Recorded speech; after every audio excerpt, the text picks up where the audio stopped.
উফ, আজ যা সস্তায় ভালো ইলিশ মাছ পাইছি না, গিন্নি দেখলে আল্লাদে এক্কারে আটখানা হইয়া যাবে।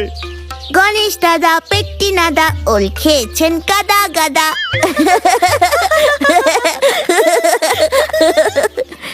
ও গণেশ দাদা, এই ইলিশের গন্ধটা কি তোমার থলে থেকে আসছে নাকি গো? হ্যাঁ, থলেতে পেল্লাই একখান ইলিশ মাছ আছে, আর সাথে আছে ইলিশ মাছের তেল। ইলিশ মাছের তেল দিয়ে গরম ভাত মেখে খেতে আমার খুব ভালো লাগে। তাইলে চল, তোরা দুজনে আমার বাড়ি চল, সেখানে গিন্নি হাত খুইল্লা ইলিশ মাছের ঝাল আর ইলিশ মাছের তেল রান্না করবে, আর আমরা সকলে মিলা পেট পুইরা প্রাণ খুইল্লা খামু। ঠিক আছে, দাঁড়াও, তাহলে বাড়িতে মাকে জানিয়ে দিয়ে আসি, নইলে মা চিন্তা করবে। ঠিক আছে, যা, তবে দৌড়ে যাবি আর ছুটতে আসবি। আচ্ছা গো, আচ্ছা।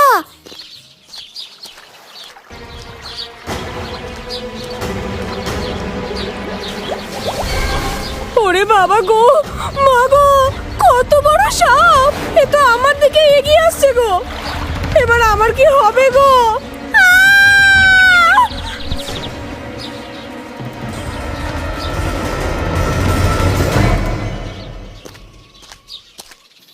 বাবা, ও বাবা, মা কোথায়? মা তো পুকুরে গেছে বাবা, জল ভরতে। আচ্ছা, তাহলে তুমি মা এলে বলে দিও আমরা আজকে গণেশ দাদাদের বাড়িতেই খাবো, ইলিশ মাছের তেল আর গরম গরম ভাত। না, আমি অত শত বলতে পারবো না, তারপর তোমার মা আমার ওপরই রেগে যাবে।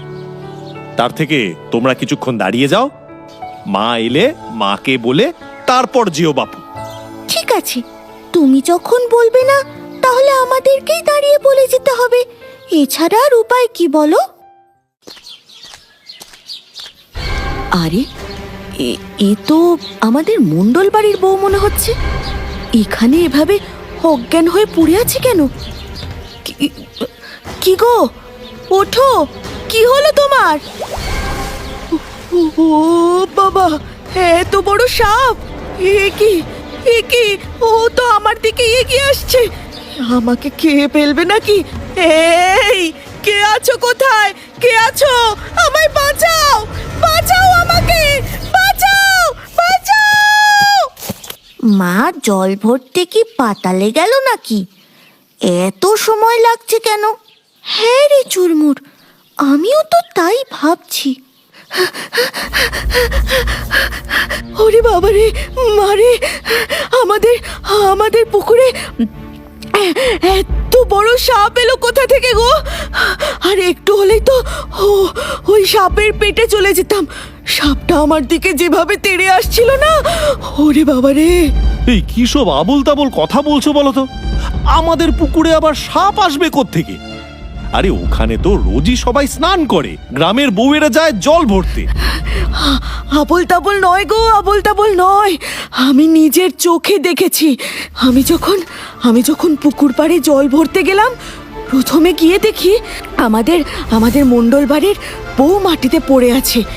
জ্ঞান আছে কিনা দেখার জন্য যেই না কাছে গেছি, সঙ্গে সঙ্গে দেখি জলে একটা বড় 3 মুখো সাপ ক্রমশ আমার দিকে এগিয়ে আসছে। আমার মনে হয় ওই অত বড় সাপ দেখে মণ্ডল বাড়ির বউ জ্ঞান হারিয়েছে। কিন্তু ওই রকম সাপ তো শ্রীকৃষ্ণ সত্য যুগে মেরেছিলেন, ওই সাপ কলি যুগে আবার আসবে কোথা থেকে? আরে হ্যাঁ গো, হ্যাঁ, আমার কথায় যদি বিশ্বাস না হয় তাহলে এক্ষুনি পুকুর পাড়ে চলো আমার সাথে, দেখবে। হ্যাঁ হ্যাঁ, চলো চলো, আর দেরি করা ঠিক হবে না, তাড়াতাড়ি চলো। বউ, ও বউ, গেলে কোথায়? আরে দেখে যাও, বাজার থেকে কি এনেছি দেখে যাও। কি এনেছো গো?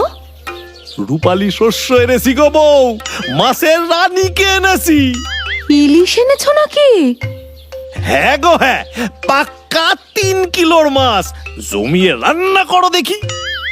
সে তো রাঁধবো, কিন্তু 2 মানুষের জন্য এত মাছ কেউ আনে? আমারে তুমি কি এতই কাঁচা ভাবো নাকি? আমি বাজার থেকে আসার পথে ফুসকা আর চুরমুর দুপুরে খাইতে আসতে কইছি।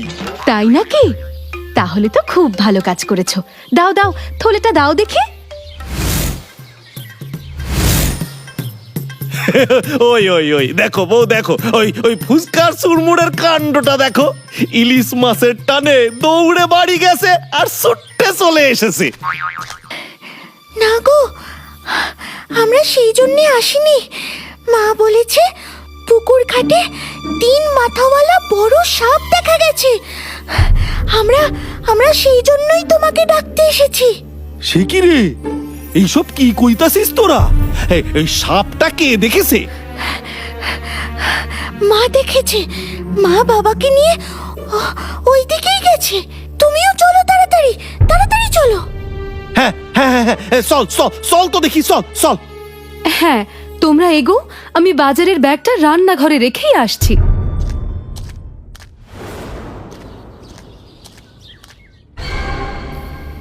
এই দেখো দেখো দেখো, আমি বলেছিলাম না, এই দেখো মণ্ডল গিন্নি এখনো অজ্ঞান হয়ে পড়ে আছে।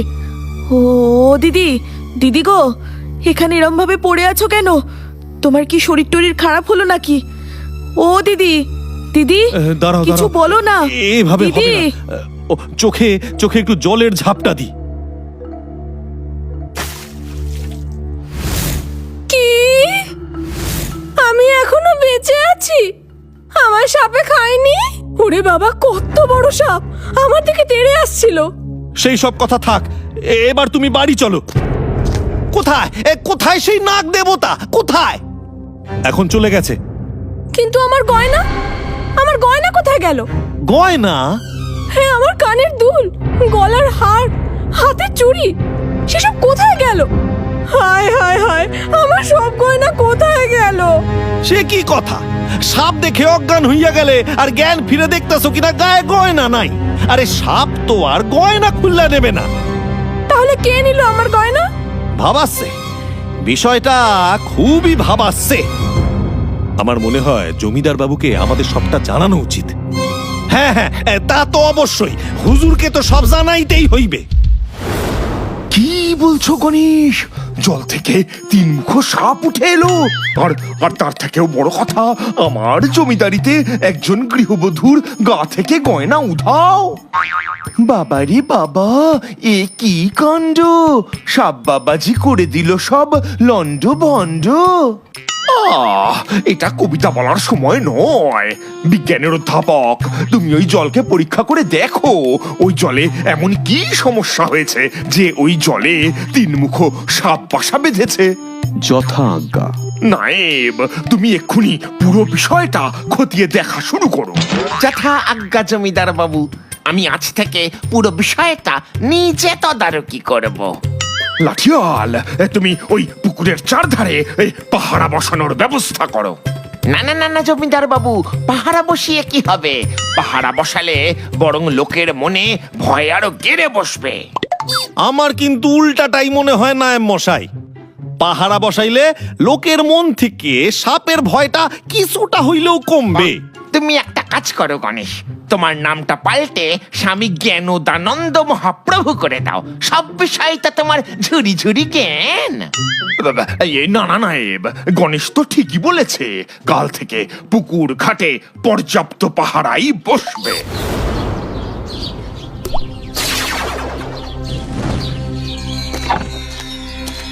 কি অধ্যাপক মহাশয়, কি করতেছেন? পুকুরের জল পরীক্ষা করেছিলাম গণেশ। তাইলে এই পরীক্ষার ফলাফল? যত রকম ভাবে পুকুরের জলকে পরীক্ষা করা সম্ভব সবটাই পরীক্ষা করে দেখে নিলাম, কিন্তু পুকুরে সাপের থাকার মতন চিহ্ন গন্ধও পেলাম না। তার মানে তোমার বিজ্ঞান কইতাছে পুকুরের জলে 3 মুখ সাপ নাই? 3 মুখো কেন, 1 মুখো সাপও নেই। এ তো ভারী আশ্চর্য ব্যাপার। আশ্চর্যের আরো একটা জিনিস আছে, এই দেখো। এইটা তো একটা সরু নল। কিছুদিন আগে আমাদের পরীক্ষাগার থেকে এটা চুরি হয়ে গিয়েছিল। আজকে পুকুরের জল তুলতে গিয়ে সেখানে ঝোপের মধ্যে থেকে কুড়িয়ে পেলাম। আচ্ছা, এই নল পুকুরে কি কাজে লাগতে পারে অধ্যাপক? আর কিসে, জলের নিচে নিঃশ্বাস নিতে? এই দেখো, তাইলে আমি এতক্ষণ ধরে যা ভাবতাছিলাম সেইটাই ঠিক। এই সাপ সাপ নয়, সর্প মানুষ। মানে? এখনই সব মানে কইতে পারবো না অধ্যাপক, খাড়ায় যাও, আগে কিছু প্রমাণ জোগাড় করি। এইখানে মণ্ডল বৌদি অজ্ঞান হয়ে পইরেছিল, সে তো মাটির দাগ দেখাই স্পষ্ট বোঝা যাচ্ছে। কিন্তু কিন্তু ওই যে পুকুর পাড় থেকে পায়ের দাগ এইখান অব্দি আসছে, মণ্ডল বৌদির গায়ের গয়না খুলছে, আর ওই যে পেছন দিক দিয়া ঝোপের পিছনে ওই পায়ের দাগ আবার মেলায় গেছে। এই যা, কি হইল? পায়ের দাগ তো আর নেই, কিন্তু কিন্তু এইটা কি? এইটা, আরে এইটা তো একটা নাগরাই জুতার ছাপ। ওরে বাবা, খেলা তো জমে উঠেছে।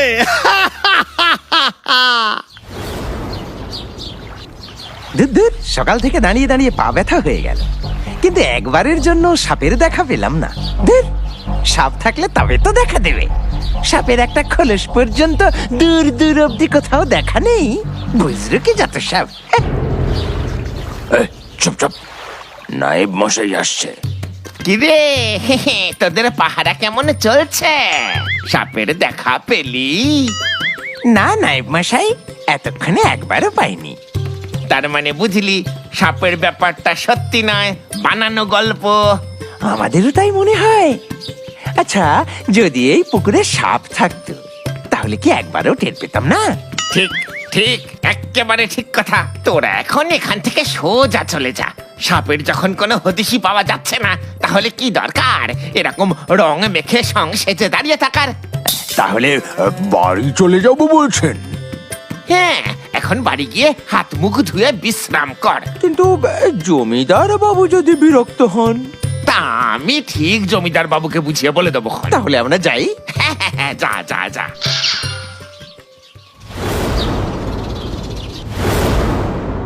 আচ্ছা কোনু দাদু, ওরকম সাপ তো সত্য যুগে দেখা গিয়েছিল, যাকে শ্রীকৃষ্ণ হত্যা করেছিল। ওই সাপ সত্য যুগ থেকে এতটা পথ অতিক্রম করে এলো কিভাবে? এইটাই তো ভাবতাছি। তা দাদু, পুকুরে সাপ আছে যখন, এই সাপটাকে তো ধরতে হবেই, বলো? হ্যাঁ রে, অবশ্যই। সত্য যুগে কৃষ্ণ এই সাপরে হত্যা কইরা সাধারণ মানুষ রে বাঁচাইছিলেন। কলিকালে আমি না হয় শ্রীকৃষ্ণ হইয়া সেই সাপরে জব্দ কইরা আমাদের গোটা গ্রাম রে সাপের হাত থেকে বাঁচাবো। সাপটাকে ধরার সময় আমরা কিন্তু থাকবো কোনু দাদু। অবশ্যই অবশ্যই তোদের থাকতেই হইবে। আরে তোরা সারা ওই সাপরে ধরবো কি কইরা বল?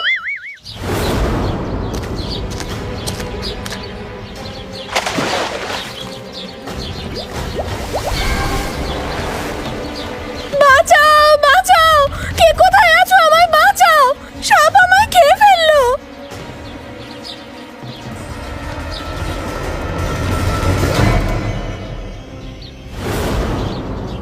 না না না না না, আমি কিচ্ছু শুনতে চাই না।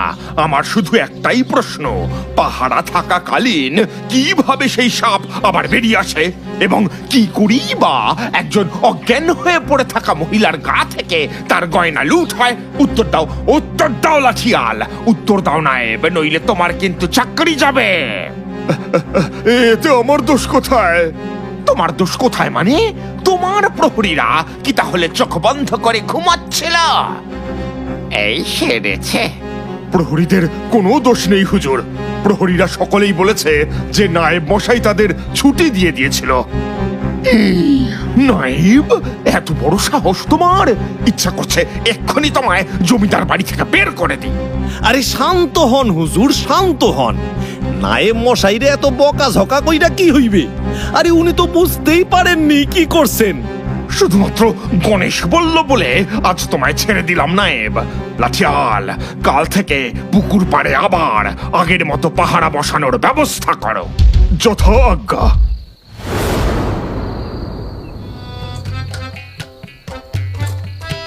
ও মা গো, এত রাত অবধি জেগে চোখ ঠিকরে তুমি কি সেলাই করছো? সাপ ধরবো বউ, সাপ ধরবো। 3 মাথাওয়ালা বড় সাপ, তাই তার তোড়জোড়টাও বেশি। তোমার কথার কোনো মাথা মুন্ডই বুঝতে পারছি না। আরে সেটা সময় আইলেই বুঝতে পারবে। আর শোনো বউ, তোমারে একটা সাহায্য করতে হইবে। কাল 1 গলা গয়না পইরা মাথায় ঘোমটা চাপা দিয়া তোমারে পুকুর ঘাটে কাকে কলসি নিয়া জল ভরতে যাইতে হইবে। ওরে বাবা রে, না না না না না না, তা আমি পারবো না। আমার গা থেকে তারপর যদি সাপটা সব গয়না খুলে নেয়?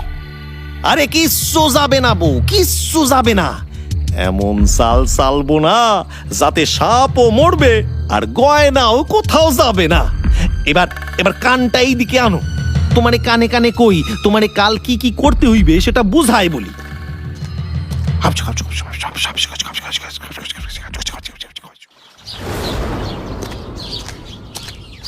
আরে গণেশ দাদা, তুমি এখানে? এ তোরা কেমন পাহারা দিচ্ছিস সেটা দেখতে আইলাম। কিরে, সাপ বেরোলো? না গো গণেশ দাদা, সেই সকাল থেকে না খেয়ে পাহারা দিচ্ছি, কিন্তু সাপের টিকিটুকুও তো দেখতে পেলাম না। এ বাবা, তোরা তাইলে খাইয়া আয় যা, আমি ততক্ষণ তোদের হইয়া পাহারা দিতাছি। ওরে বাবা রে, আমার পেটের ভেতরটাও মোচড় দিয়ে এলো কেন রে? না, একবার মনে হয় ঘুরে আসতে হইবে। আশা করি ওইটুকু সময় এইখানে আর কোনো দুর্ঘটনা ঘটবে না।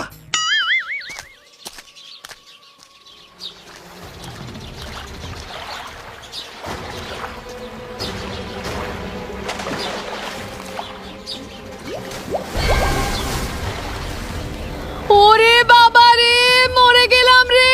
কে কোথায় আছো? বাঁচাও, সাপ, সাপ বেরিয়েছে।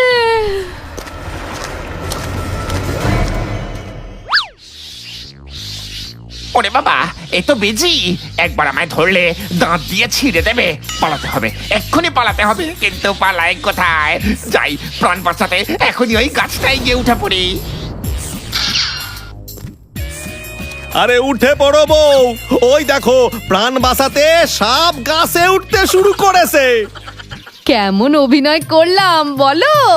ওরে বাবা, এটা তার মানে পুরোটাই টেকো গণেশের চালাকি। এবার কি করব? এই, কিন্তু সাপটা কোথায়? ওই যে গাছের ওপর। এই কেমন সাপ? ও শুধু ফনাটাই সাপের, বাকি শরীরটা তো মানুষের।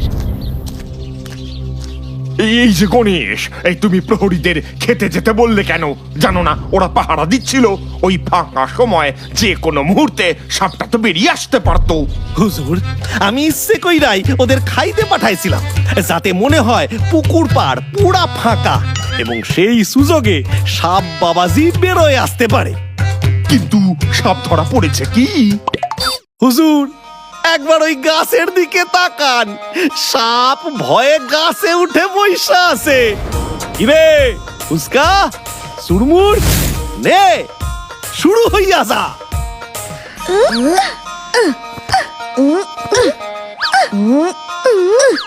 ওরে বাবা রে, কি লাগছে রে? ওরে বাবা রে, আরে এটা তো নায়েবের গলা।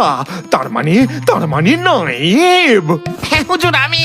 ওদের ঢিল ছুটতে বারণ করুন হুজুর, খুব লাগছে। বাজি, শয়তান, ছুঁচো, চোর, তুমি কিনা সাপ সেজে গ্রামের সাধারণ মানুষদের গয়না চুরি করছিলে? খোলো খোলো, এক্ষুনি তোমার মুখোশটা খোলো।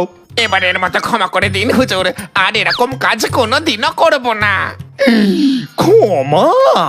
আজ এই পাথর ছুঁড়ে ছুঁড়ে তোমার সর্বাঙ্গ ফাটিয়ে দেবো। হুজুর, ক্ষমা করে দিন হুজুর, ওইভাবে পাথর ছুড়লে তো আমি মরে যাব। তোমার মতো চোরের মরে যাওয়াই উচিত। ছড়ো ছড়ো, সকলে পাথর ছড়ো। বাবারে, মরে গেলাম রে। ওরে বাবারে, মরে গেলাম রে। বাঁচাও।